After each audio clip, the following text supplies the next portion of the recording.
أعوذ بالله من الشيطان الرجيم. بسم الله الرحمن الرحيم. أم تريدون أن تسألوا رسولكم كما سئل موسى من قبل ومن يتبدل الكفر بالإيمان فقد ضل سواء السبيل. صدق الله العظيم. అనంత కరుణామయుడు, అపార కృపాశీలుడు, పాలకుడు, పోషకుడు, సర్వలోక ప్రభు అయిన అల్లాహ్ శుభనామంతో ప్రారంభిస్తున్నాను.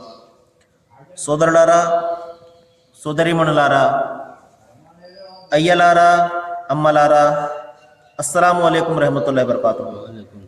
సర్వలోక ప్రభు అయిన అల్లాహ్ మన అందరి జీవితాలలో శాంతిని, శుభాలను, కారుణ్యాన్ని, సమాధానాన్ని కురిపించునుగాక. ఆమీన్.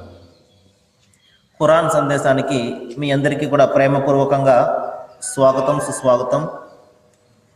ఇంతవరకు మీ ముందు మనందరి మార్గదర్శక గ్రంథం, మన అందరి దైవం పంపినటువంటి చివరి దైవ గ్రంథం దివ్య ఖురాన్ నుండి 108వ వాక్యం యొక్క అరబీ మూలమును పఠించడం జరిగింది. దీని అనువాదం అల్లాహ్ ఈ విధంగా సెలవిస్తున్నాడు. మీరు పూర్వం మూసాను అడిగినటువంటి ప్రశ్నలనే మీ ప్రవక్తను కూడా అడుగుదామని అనుకుంటున్నారా? జాగ్రత్త. వాస్తవానికి విశ్వాస వైఖరిని అవిశ్వాస వైఖరిగా మార్చుకున్నవాడు సన్మార్గాన్ని తప్పుతాడు. గ్రంథ ప్రజలలో కొంతమంది మిమ్మల్ని ఏదో ఒక విధంగా విశ్వాస మార్గం నుండి మరల్చి మళ్ళీ అవిశ్వాస మార్గం వైపునకు తీసుకుపోదామని ప్రయత్నిస్తూ ఉంటారు. సత్యము వారికి సుస్పష్టం అయినప్పటికీ వారి ఈ కోరికకు కారణము వారి మనస్సులో ఉన్నటువంటి అసూయ. అయితే ఓ విశ్వాసులారా, అల్లాహ్ తన తీర్పును అమలుపరిచే వరకు మీరు వారిని సహించి క్షమించండి, నిశ్చింతంగా ఉండండి. ఎందువలనంటే అల్లాహ్కు అన్నింటి మీద సర్వాధికారాలు ఉన్నాయి. మీరు నమాజును స్థాపించండి, జకాతును ఇవ్వండి. మీ భవిష్యత్తు కోసము మీరు ముందుగా చేసి పంపించే సత్కార్యాలను మీరు మీ దైవం వద్ద చూస్తారు. మీరు చేసేదంతా అల్లాహ్ దృష్టిలో ఉన్నది. సోదరులారా, ఇక్కడ ప్రత్యేకంగా ఒక మాటను గురించి దైవము సెలవిస్తున్నాడు. అదేమిటంటే, మీకు పూర్వం గతించినటువంటి ప్రవక్తల అనుచర సమాజం, ఇక్కడ ప్రత్యేకంగా మూసా ప్రవక్త అంటే మోషే ప్రవక్త వారి యొక్క ప్రజలను ఉద్దేశించి దైవం చెప్తున్నాడు. వారు తమ ప్రవక్తను అర్థం పర్థం లేని ప్రశ్నలతో వేధించేవారు. ఏ మాత్రం కూడా ప్రయోజనకరం లేని, ఏ మాత్రం కూడా ఉపయోగకరం లేనటువంటి ప్రశ్నలతోటి తమ ప్రవక్తను వేధించేవారు. ఇదే విషయాన్ని దైవం జ్ఞాపకం చేస్తూ, మీకు పూర్వం గ్రంథాన్ని పొందినటువంటి ప్రజలు తమ ప్రవక్తను ఏ విధంగా అయితే వ్యర్థమైన ప్రశ్నలతోటి వేధించేవారో అదేవిధంగా మీరు కూడా మీ ప్రవక్త ముహమ్మద్ను సల్లల్లాహు అలైహి వసల్లం వ్యర్థమైన ప్రశ్నలతోటి వేధిస్తారా? మీరు జాగ్రత్త అని ఇక్కడ దైవము హెచ్చరిస్తున్నాడు. చూడండి సోదరులారా, మనకు ఏదైతే ప్రయోజనకరమో, మనకు ఏదైతే పనికి వస్తుందో, ఏదైతే ఉపయోగపడుతుందో దాని గురించి మనము ఎక్కువగా కృషి చేయవలసి ఉంటుంది. కానీ ప్రస్తుతము మనిషి పరిస్థితి ఏ విధంగా ఉన్నదంటే, తనకు ఏదైతే మంచిదో దాని గురించి ఎంత మాత్రం కూడా ఆలోచించడు. కానీ తనకు పనికిరానటువంటి, వ్యర్థమైనటువంటి, అనవసరమైనటువంటి విషయాల గురించి అతను గంటలు గంటలు వెచ్చిస్తుంటాడు. తన జీవితం అంతా కూడా వెచ్చిస్తుంటాడు. చూడండి, ఉదాహరణకు మనిషి పేపర్ చదువుతాడు. మరి సుమారు పేపర్ అలవాటు ఉన్నవాళ్ళు గంట నుండి 2 గంటల వరకు కూడా ఆ పేపర్ మీదనే దృష్టి పెడతారు. అంటే పేపర్ చదవడం మంచిది కాదు అని నేను చెప్పడం లేదు, కానీ దానికంటే ముఖ్యమైనటువంటి విషయాలు ఉంటాయి మనకి. ఉదాహరణకు దైవమే తీసుకుందాము. మరి జీవితం అంతా కూడా అతను పేపర్ చదువుతాడు, అనేక గ్రంథాలు, పుస్తకాలు చదువుతుంటాడు, కానీ తన దైవం ఎవరో తెలుసుకోలేడు. మరి ఇది ఎంత దురదృష్టకరమైనటువంటి విషయమో చూడండి. ఇంకా చూడండి, అతను సినిమాల మీద అతను తన సమయం అంతా అతను ఖర్చు పెడుతూ ఉంటాడు. ఇంకంతేకాదు, దాని గురించి, ఆ సినిమాలను గురించి, ఆ యొక్క సీరియల్స్ను గురించి అతను అనేక రకాలుగా ఆలోచిస్తూ ఉంటాడు. పలానా సినిమాలో పలానా హీరో ఈ విధంగా చేశాడు అని, ఈ విధంగా చేస్తే బాగుండును అని, ఈ విధంగా తనకు సంబంధం కానటువంటి, తనకు ఏమాత్రం కూడా ఉపయోగకరం కానటువంటి విషయాల గురించి ఈ రోజున మనిషి అనేక రకాలుగా ఆలోచిస్తూ ఉంటాడు. కానీ తనకు ఏదైతే అవసరమో, తన మరణం తర్వాత ఏదైతే తనకు ప్రయోజనకరంగా ఉంటుందో, ఏదైతే తనను నరకం నుండి రక్షిస్తుందో, స్వర్గానికి తీసుకుని వెళ్తుందో, ఈ విషయాల గురించి ఆలోచించడానికి మనిషి ఎంత మాత్రం కూడా తన సమయాన్ని వెచ్చించడు. మీరు అంతేకాదు సోదరులారా, ఈ రోజున మనిషి ఎంత వ్యర్థంగా తన సమయాన్ని గడుపుతుంటాడంటే, తన ఆరాధనలో కూడా అతను అనేక రకాల పద్ధతులను కల్పించుకున్నాడు. ఈ రోజున ఆరాధనలు కూడా అతనికి ఒక టైం పాస్గా, సమయాన్ని పాడు చేసేదిగానే అతను మలుచుకున్నాడు. మరి అంతేకాకుండా చూడండి, మరి ఈ రోజున మనం చూస్తున్నాము, మరి ఆరాధనల విషయంలో కూడా మనిషి ఏం చేస్తున్నాడు, ఎంటర్టైన్మెంట్ అంటే తన మనసుకు ఉల్లాసం కలిగించే పద్ధతులను ఈ రోజున ప్రవేశపెట్టుకున్నాడు. అది సినిమా పాటల రూపంలో కానివ్వండి, చెప్పడానికైతే దైవారాధన, కానీ అక్కడ జరిగేదంతా కూడా సినిమా పాటలు ఉంటాయి, మరి సినిమాకు సంబంధించినటువంటి రికార్డింగ్ డ్యాన్సులు ఉంటాయి. ఈ విధంగా మనిషి తన ఆరాధనను ఏం చేశాడు, ఈ రోజున తనకు మనోరంజకంగా మార్చుకున్నాడు. కానీ దైవం యొక్క ఆరాధన ఏ విధంగా ఉండాలి? దైవం ముందు మనము నిలబడి ఆయన ఘనతను మనం ఆయన కొనియాడాలి, ఆయన పవిత్రతను కొనియాడాలి, మన నిస్సహాయతను మనము ఆయన ముందు వెళ్ళబుచ్చుకోవాలి. మరి మనం కన్నీటితోటి మన యొక్క అవసరాల గురించి ఆయనను మనము వేడుకోవాలి. కానీ ప్రస్తుతం సమాజంలో మనము ఈ విధమైనటువంటి దైవారాధన చూడడం లేదు. దైవారాధన అంటే అక్కడ మనకు ఏమాత్రం కూడా ఉపయోగకరం కానటువంటి సినిమా సాహిత్యాలు ఉంటాయి, సినిమా పాటలు ఉంటున్నాయి. మరి ఈ విధంగా ప్రస్తుతము మనిషి ఈ విధంగా మారిపోయాడు. కాబట్టి మనకు ఏదైతే ఉపయోగకరమో, మనకు ఏదైతే మంచిదో, మన ఈ ప్రస్తుత జీవితానికి మరియు మరణం తర్వాత రాబోయే జీవితానికి మనకు ఏదైతే పనికి వస్తుందో దాని గురించి మాత్రమే మనిషి ఆలోచించాలి. ఎందువలనంటే శైతాను అనేవాడు మనిషిని వ్యర్థమైనటువంటి కార్యాల్లో అతని తన యొక్క సమయాన్ని గడిపేలాగా చేస్తుంటాడు. ఎందువలనంటే దైవారాధన నుండి అతన్ని దూరం చేయాలి, దైవారాధన వల్ల కలిగే నిజమైనటువంటి ప్రయోజనం నుండి అతను దూరం చేయాలి. తద్వారా అతను మనసుకు రంజింపచేసే ఈ విధమైనటువంటి సంగీత వాయిద్యాలు, ఈ విధమైనటువంటి సాహిత్యము, ఈ విధమైనటువంటి మ్యూజిక్ ద్వారా అతను ఆ మనుషుల యొక్క మనస్సులను మార్గం తప్పిస్తూ ఉంటాడు. నిజమైనటువంటి దైవారాధన నుండి తప్పించి ఈ విధంగా మనోరంజకమైనటువంటి పనుల్లో అతని మనస్సును లగ్నం చేసేలా చేస్తాడు. తద్వారా అతను నిజమైనటువంటి దైవారాధన నుండి దూరంగా వెళ్ళిపోతుంటాడు. పనికిరానటువంటి ఏమాత్రం కూడా ఉపయోగకరం కానటువంటి వ్యవహారాల్లో అతను కూరుకుపోతుంటాడు. దైవం ఇక్కడ ఇదే హెచ్చరిస్తున్నాడు. మీకు పూర్వం గతించినటువంటి ప్రజలు తమ ప్రవక్తను ఏ విధంగా అర్థం పర్థం లేనటువంటి ప్రశ్నలతో వేధించేవారో వాటిని గురించి మీరు మీ ప్రవక్తను అడగకండి. మనకు ఏదైతే ప్రయోజనకరమో దాని గురించి మనం ఆలోచించాలి. మనకు అనవసరమైనటువంటి విషయాల గురించి మనం ఎంత మాత్రం కూడా పట్టించుకోకూడదు. దైవం అంతిమ గ్రంథం ఖురాన్లో సెలవిస్తున్నాడు, నిశ్చయంగా మీ మనస్సుల గురించి మరియు మీ కళ్ళను గురించి దైవం మిమ్మల్ని ప్రశ్నిస్తాడు. అంటే మీరు అనవసరమైనటువంటి విషయాల్లో మనము పట్టించుకున్నట్లయితే, మనకు సంబంధం కానటువంటి వ్యవహారాల్లో మనము తల దూర్చినట్లయితే దీని గురించి కూడా మనము సమాధానం చెప్పుకోవాల్సి ఉంటుంది. ఈ రోజున విభేదాలు ఎందుకు వస్తుంటాయంటే మనకు సంబంధం కానటువంటి వ్యవహారాల్లో మనం తలదూరుస్తుంటాము. కాబట్టి ఏం జరుగుతుంది, అక్కడ విభేదాలు బయలుదేరుతుంటాయి, అపార్థాలు బయలుదేరుతుంటాయి. కాబట్టి మనిషికి ఏదైతే ప్రయోజనకరమో దాని గురించి మాత్రమే ఆలోచించాలి. తనకు అనవసరమైనటువంటి సంబంధం లేనటువంటి వ్యవహారాలలో అతను తలను దూర్చకూడదు. కాబట్టి సోదరులారా చూడండి, ఉదాహరణకు బనీ ఇశ్రాయేల్ జాతి వారు అంటే యూదులు తమ ప్రవక్తను ఏ విధంగా వేధించేవారు చిన్న ఉదాహరణ చెప్తాను. దైవము వారిని ఆజ్ఞాపించడం జరిగింది. ఏమని? మీరు ఒక గోవును బలి ఇవ్వండి. ఎందువలనంటే వారు దైవ ఆరాధన మర్చిపోయి తమ మనస్సుల్లో ఆ సృష్టికర్త అయినటువంటి దైవాన్ని వారు తొలగించి ఆయన స్థానంలో ఒక మూగజీవిని వారు కూర్చోబెట్టుకోవడం జరిగింది. దైవము వారి మనస్సులో నిండి ఉన్నటువంటి ఆ మూగజీవి పట్ల ప్రేమను తొలగించడం కోసము వారిని ఒక గోవును బలి ఇవ్వండి అని ఆజ్ఞాపించడం జరిగింది. అప్పుడు వారు తమ మనస్సులో ఉన్నటువంటి ఆ ప్రేమను చంపుకోలేక ఏమన్నారు, తమ ప్రవక్తతో అడగడం మొదలుపెట్టారు, ఓ మూసా, ఆ గోవు ఏ విధంగా ఉండాలి, తెల్లదిగా ఉండాలా, నల్లదిగా ఉండాలా, లేకపోతే అది లేకదూడై ఉండాలా, లేకపోతే అది, ఈ విధంగా రకరకాల ప్రశ్నలతోటి విధించేవారు. తర్వాత చివరకు ఆ దైవము సరైనటువంటి గుర్తులు చూపించి మీరు ఏదైతే ఆరాధిస్తున్నారో, మీరు ఏదైతే దాని నుండి పని చేయించకుండా దానిని ఉంచుతున్నారో అటువంటి దానిని బలి ఇవ్వండి అని చెప్పగానే అప్పుడు వారు ఇవ్వడం జరిగింది. ఈ విధంగా మరొక సందర్భంలో అంతిమ గ్రంథం ఖురాన్ సెలవిస్తున్నాడు, ఓ ఓ ప్రజలారా,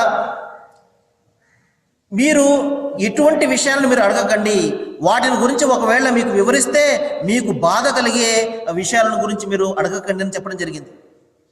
కాబట్టి మనకు ఏదైతే ప్రయోజనకరమో, ఏదైతే మంచిదో వాటిని గురించి మాత్రమే మనం ఆలోచించాలి. శైతాను ప్రేరేపిస్తుంటాడు ప్రతిదీ అనవసరమైనటువంటి వ్యవహారాల్లో తలదూర్చమని.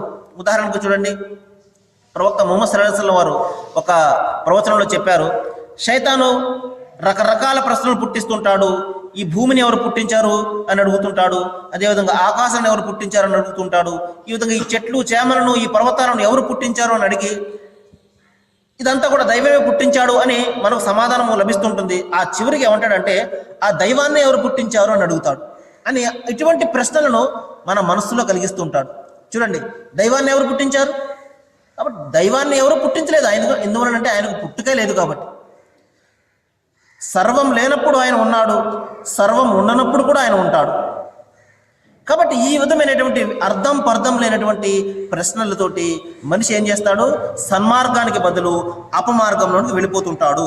దైవం ఇది ఇక్కడ ఆజ్ఞాపిస్తున్నాడు. అదేమిటంటే ఎవరైతే విశ్వాస వైఖరిని అవిశ్వాస వైఖరిగా మార్చుకుంటారో వారు సన్మార్గం తప్పుతాడు. కాబట్టి దైవము విశ్వాస మార్గాలను తేటతెల్లం చేశాడు.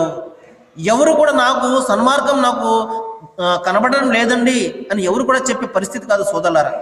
దైవం యొక్క నిదర్శనాలను దైవం అనుక్షణం కూడా ప్రతి మనిషి ముందు కూడా పెడుతున్నాడు.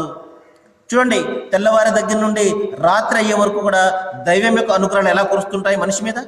కానీ ఏనాడు కూడా మనిషి దాని గురించి ఆలోచించడు. పైగా నాకు ఏమి కూడా తెలియదు అని మనిషి చెప్తున్నాడు అంటే అతనంత దురదృష్టవంతుడు మరొకడు ఉండడు. కాబట్టి సోదరులారా, ఈ విధంగా విశ్వాస మార్గాలు దైవము తేటతెల్లం చేసినప్పటికీ కూడా మనము కళ్ళు మూసుకున్నట్లయితే ఆ నిదర్శనాలు మనకేం కనబడతాయి. కాబట్టి ఆ తప్పు మనది మాత్రమే అవుతుంది. అది ఇక్కడ దైవం చెప్తున్నాడు, మీరు విశ్వాస మార్గాన్ని అవిశ్వాస మార్గంగా మలుచుకుంటే మీరు మార్గాన్ని తప్పిపోతారు. ప్రవక్త ముహమ్మద్ వారు ఒక సందర్భంలో చెప్పారు, మీకంటే ముందు గతించినటువంటి ప్రజలు ఇటువంటి వ్యర్థమైనటువంటి ప్రశ్నల ద్వారానే సర్వనాశనం అయిపోయారు. కాబట్టి మీకు ప్రయోజనకరమైనటువంటి వ్యవహారాల గురించి మీరు ఆలోచించండి. మీకు సంబంధం లేనటువంటి అనవసరమైనటువంటి మీ సమయాన్ని నాశనం చేసే వ్యవహారాల గురించి మీరు పట్టించుకోకండి. కాబట్టి సోదరులారా, దైవం ఇక్కడ మరొక సందర్భంలో సెలవు ఇవ్వడం జరిగింది, లా తస్తవి అసహాబున్నార్ వ అసహాబుల్ జన్న అసహాబుల్ జన్నతి హుముల్ ఫాయిజూన్. నరకానికి పోయేవారు స్వర్గానికి పోయేవారు ఎన్నడూ కూడా ఒకటి కారు. భూమి ఆకాశము ఒకటి అని మనం చెప్పగలమా? పగలు రేయి ఒకటవుతుందా? నలుపు తెలుపు ఒకటవుతాయా? ఈ విధంగా స్వర్గానికి పోయేవారు నరకానికి పోయేవారు ఒకటే ఎలాగవుతారు? ఎంత మాత్రం కూడా కాదు.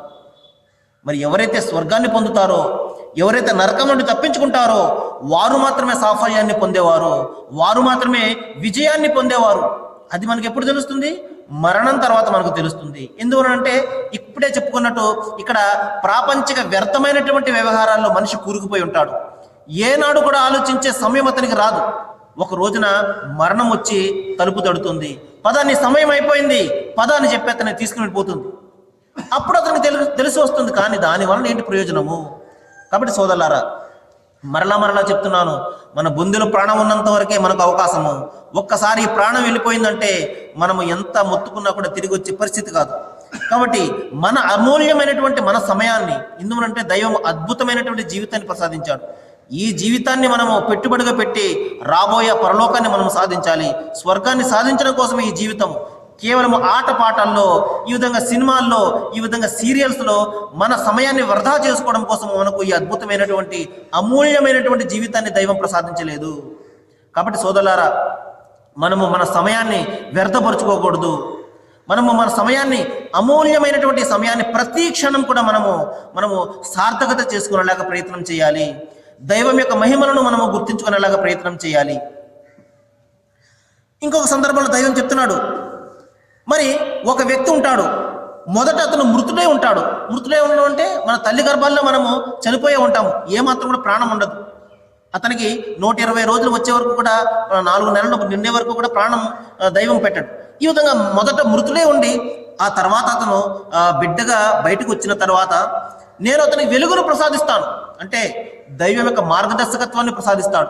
దైవం ఎవరు, ఆయన ఏ విధంగా ఆరాధించాలి, దైవ ప్రవక్తలు ఎవరు, దైవం యొక్క గ్రంథాలు ఏమిటి, ఇటువంటి మార్గదర్శకత్వాన్ని దైవం అతనికి ప్రసాదిస్తాడు. ఏదో ఒక విధంగా ఈ విధంగా ప్రవచనాల రూపంలో, గ్రంథాల రూపంలో, లేకపోతే మరొకరు చెప్పడం రూపంలో ఏదో ఒక విధంగా తనకి ఆ మార్గదర్శకత్వం చేరుతుంది. ఎందువలనంటే ప్రతి వ్యక్తికి కూడా దైవం మార్గాన్ని చూపుతాడు. చూపిన తర్వాత కూడా అతను విశ్వసించకపోతే అప్పుడు అతన్ని నాశనం చేయడం జరుగుతుంది. కాబట్టి దైవం మార్గదర్శకత్వం ఇవ్వకుండా ఎవరిని కూడా అన్యాయంగా నాశనం చేయడు. ఈ విధంగా అతనికి మార్గదర్శకత్వం ప్రసాదించిన తర్వాత ఆ వెలుగులో ఎవరైతే వెళ్తుంటాడో అతను, మరి ఎవరైతే చీకటిలో కూరుకుపోయి ఉంటాడో అతను, ఇద్దరు ఒకటే అలాగవుతారంటున్నాడు దైవం. కాబట్టి సోదరులారా, ఎవరైతే దైవం పంపినటువంటి మార్గదర్శకత్వం వెలుగులో తన జీవితాన్ని పునీతం చేసుకుంటాడో, తన జీవితాన్ని సక్రమమైనటువంటి మార్గంలో నడుచుకుంటాడో, తన వ్యక్తిగత జీవితాన్ని, తన సాంఘిక జీవితాన్ని ఎవరైతే దైవం యొక్క మార్గదర్శకత్వం అనుగుణంగా అతను నడుచుకుంటాడో అతను స్వర్గవాసి అవుతాడు. మరణం తర్వాత లభించే జీవితంలో సాఫల్యాన్ని అతను పొందుతాడు. మరి ఒకడు ఇవేమీ కూడా పట్టించుకోకుండా నా జీవితము నా ఇష్టము అని ఎవరైతే ఈ విధంగా చీకట్లలో తన జీవితాన్ని గడుపుతుంటాడో, వ్యర్థమైనటువంటి పనుల్లో తన యొక్క సమయాన్ని వృధా చేసుకుంటుంటాడో, అనవసరమైనటువంటి అలవాట్ల ద్వారా తన యొక్క శరీరాన్ని, తన సమాజాన్ని ఎవరైతే పాడు చేస్తూ ఉంటాడో, ఇటువంటి వాడు నరకానికి పోయేవాడు, మరి స్వర్గానికి పోయేవాడు, నరకానికి పోయేవాడు ఇద్దరు ఒకటే లాగవుతారు. కాబట్టి సోదరులారా, ఎవరైతే స్వర్గాన్ని సాధిస్తాడో వాడే నిజమైనటువంటి సాఫల్యాన్ని పొందేవాడు, వాడే నిజమైనటువంటి గౌరవం పొందేవాడు. అటువంటి వాడు ఇక్కడ ఈ ప్రజల మనస్సులో అతనికి ఏ స్థానం కూడా ఉండకపోవచ్చు, చాలా భేదవాడై ఉండవచ్చు, సమాజంలో ఎటువంటి వాల్యూ లేనివాడు అయ్యి ఉండవచ్చు. కానీ దేవుని దృష్టిలో అతను చాలా ఉన్నతంగా ఉంటాడు. అందువల్ల ప్రవక్త ముహమ్మద్ వారు చెప్పారు, స్వర్గంలో నిరుపేదలే ఎక్కువ మంది ఉంటారు అని. కాబట్టి ప్రజల దృష్టిలో అతను నిరుపేద అయి ఉండవచ్చు, కానీ దేవుని దృష్టిలో చాలా డబ్బున్నవాడు అయి ఉండవచ్చు. కాబట్టి సోదరులారా, ఎవరిని కూడా మనము తక్కువ చేసి చూడకూడదు. ఇక్కడ ఎక్కువ తక్కువ కేవలము దేవుని దృష్టిలో దైవభక్తి ప్రాతిపదిక మీద ఉంటుంది, కానీ మన డబ్బు, మన దర్పం మనలను ఉన్నతులను ఎంత మాత్రం కూడా చేయదు. ఈ విషయాన్ని మనం జ్ఞాపకం పెట్టుకోవాలి. కాబట్టి అల్లాహ్ ఇక్కడ ఏం సెలవిస్తున్నాడంటే, అనేక మంది ప్రయత్నాలు చేస్తూ ఉంటారు, మా ధర్మం వైపునకు, అంటే మా మార్గం వైపునకు రండి, ఇదే సరైనది, మా మార్గం వైపునకు రండి, మీకు సాఫల్యం దక్కుతుందని ఏదో విధంగా ప్రయత్నాలు చేస్తుంటారు. కానీ దైవం ఇక్కడ ఆజ్ఞాపిస్తున్నాడు, మీరు వారికి సెలవివ్వండి, ఏదైతే దైవ మార్గం చూపించాడో అది తప్ప మానవులు చూపించినటువంటి మార్గం కాదు. కాబట్టి నిజమైనటువంటి మార్గదర్శకత్వం ఏది అంటే అది ఏదైతే దైవం చూపిస్తాడో మరి ఆ మార్గం తప్పించి మనుషులు సృష్టించినటువంటి, మనుషులు కల్పించుకున్నటువంటి ఇటువంటి మార్గాలను కాదు అని దైవం ఇక్కడ ఆజ్ఞాపిస్తున్నాడు. కాబట్టి సోదరులారా, ఒకని మార్గము వాని దృష్టికి యథార్థంగా కనిపించును, ఆయనది తుదకు మరణమునకు చేర్చునని బైబిల్ సూక్తికి మనకు ఒకటి చెప్తుంది. కాబట్టి మన మార్గం మనకు చాలా కరెక్ట్గా కనబడుతూ ఉంటుంది, కానీ చివరికి ఏమవుతుంది, అది మరణానికి తీసుకువెళ్తుంది, నాశనానికి తీసుకువెళ్తుంది. కాబట్టి మార్గంలో నిలిచి చూడండి, పురాతన మార్గం ఏదో పరిశీలించండి, మేలైనది మీరు ఎన్నుకోండి, అప్పుడు మీకు నెమ్మది కలుగుతుంది అని మనకు బైబిల్ గ్రంథం చెప్తుంది. అదే విషయాన్ని అంతిమ గ్రంథం ఖురాన్ కూడా నొక్కి చెప్తుంది. ఏదైతే దైవము తన ప్రవక్త ద్వారా మార్గాన్ని చూపించాడో ఆ మార్గం తప్ప మీకు మరొక మార్గం లేదు. అదేమిటి, మనిషి సంపూర్ణంగా తన దైవానికి లొంగి ఆయన ఆజ్ఞ ప్రకారము జీవితం గడపడమే. దీనినే అరబీ భాషలో ఇస్లాం అని పిలవడం జరిగింది. దీనినే శాంతి అని కూడా అర్థం ఉంటుంది. కాబట్టి మనిషి సంపూర్ణంగా తన సృష్టికర్తకు సమర్పణ చేసుకొని శాంతిగా జీవితం గడపడమే అరబీ భాషలో ఇస్లాం అని పిలవడం జరిగింది. కాబట్టి సోదరులారా, దైవం వద్ద ఈ ధర్మము కేవలము ఆయనకు విధేయత చూపించడం అనే ధర్మం తప్పించి మరొక ధర్మాన్ని ఆయన ఎవరికి కూడా ప్రసాదించలేదు. ఈ ఒక్క ధర్మమే మనిషిని సాఫల్యానికి తీసుకుని వెళ్ళేది, నరకం నుండి రక్షించేది. అదే విషయాన్ని దైవం ఇక్కడ చెప్తున్నాడు. మరి వారికి సత్యము సుస్పష్టమైనప్పటికీ కూడా వారు ఎందుకు ఈ విధంగా చేస్తున్నారు అంటే వారి మనస్సులో అసూయ ఉన్నది. ఈ ప్రవక్త మా వంశం నుండి రాకుండా వేరే వంశం నుండి వచ్చాడు అని, మరి మా గ్రంథం కాకుండా ఇంకొక గ్రంథాన్ని దైవం ఎందుకు పంపించాడు అని, ఈ విధమైనటువంటి వ్యర్థమైనటువంటి కోరికల ద్వారా, అసూయల ద్వారా వారు సత్యాన్ని నుండి దూరంగా వెళ్ళిపోతున్నారు.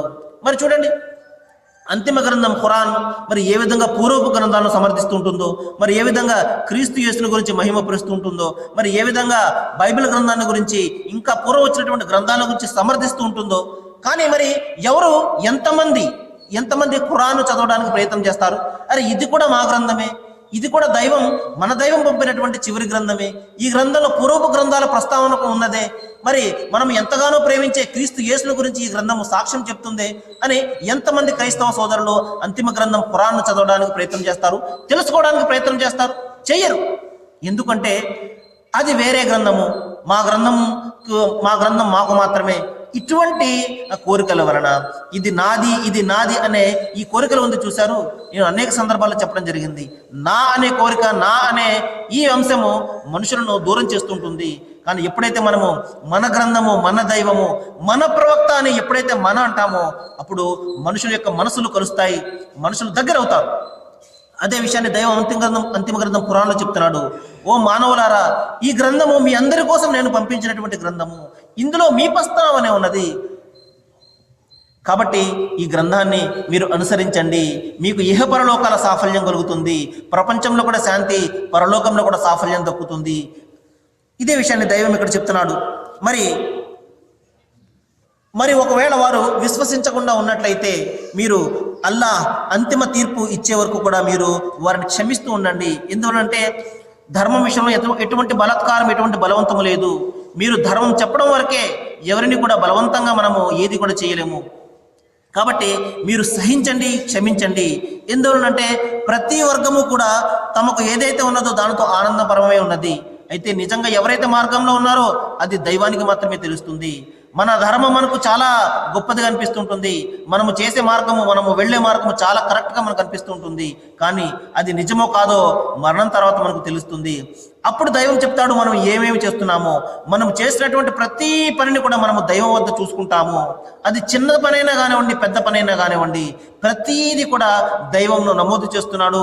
మరణం తర్వాత మనకు ఒక గ్రంథాన్ని మన కోసం తెరుస్తాడు, అందులో ప్రతీది నమోదు చేయబడి ఉంటుంది. కాబట్టి సోదరులారా, మనము పలికే ప్రతి మాట, మనము ఆలోచించే ప్రతి ఆలోచన, మనము చేసే ప్రతి పని కూడా దైవం నమోదు చేస్తున్నాడు.